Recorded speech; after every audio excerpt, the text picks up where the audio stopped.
আজকেই ডিভোর্স হয়ে যাবে। হ্যালো এভরিওয়ান, ওই দিন ডিভোর্সের কথা কেন বলেছিলাম জানতে হলে পুরো ভিডিওটি দেখতে হবে, কেউ ভিডিওটি মিস করবেন না। আমাদের বিয়ের পরপরই রমজান ছিল, প্রচণ্ড গরম ছিল আর নানা ব্যস্ততার কারণে আমরা আসলে ঘুরতে যেতে ওভাবে কোথাও পারিনি।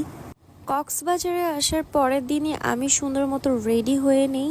আমি আর আপনাদের সাদমান ভাইয়া চলে আসি বিচে।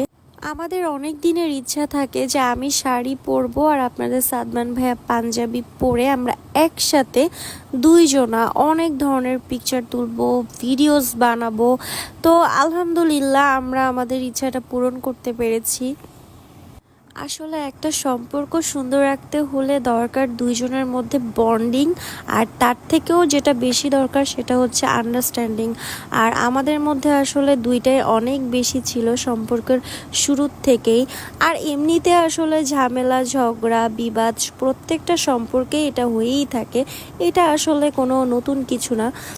বিচে দেখছিলাম যে কিছু ছেলেরা খেলাধুলা করতেছিল, ওরা ওদের মতো এনজয় করছিল। তোমার কি আমার থেকে সমুদ্র বেশি ভালো লাগছে নাকি আমাকে তো ভালো লাগছে? তোমাকে তোমাকে তোমাকে একটু আগে যে তুমি বললা যে প্রথমবার প্রেমের পড়ার অনুভূতির থেকে সমুদ্র দেখার অনুভূতিটা সব থেকে বেস্ট। ওটা আবেগে বলছি, আবেগ কেন তুমি ফালতু আবেগ? আবেগে বলে ফেলছি যে তো তোমার কেমন লাগছে আমার সাথে সমুদ্র দেখতে? মাফ করি। হ্যাঁ, ইসি এগুলো কি বলতেছো? তুমি কি চাটকাইয়া হয়ে গেছো? কক্সের কথা বলবো না। সকল প্রেমিকার থেকে সমুদ্র সুন্দর। প্রেমিকা তোমার কয়টা? তিনটা। তিনটা প্রেমিকা? আজকে ডিভোর্স হয়ে যাবে গায়েস। গ্যাস, কি কথা বলছো? ঠিক আছে। কক্সে আসবো আর নিজের এরকম স্লোমো ভিডিওস বানাবো না, এটা তো হতেই পারে না।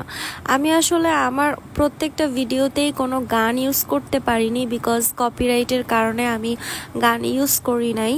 যারা কক্সবাজারে আসার জন্য প্ল্যানিং করছেন তাদের জন্য আমি বলবো যে আপনারা আসলে এই টাইমে কক্সে না আসাটাই ভালো হবে। আপনারা একটু স্কিপ করে কিছুদিন পরে আসবেন কক্সবাজারে, কারণ কক্সবাজারে যেই পরিমাণ গরম আর এত পরিমাণ রোদ, আমি আসলে মানে কি বলবো, আমার ঘোড়ার তাল উঠছিল আসতে হবে।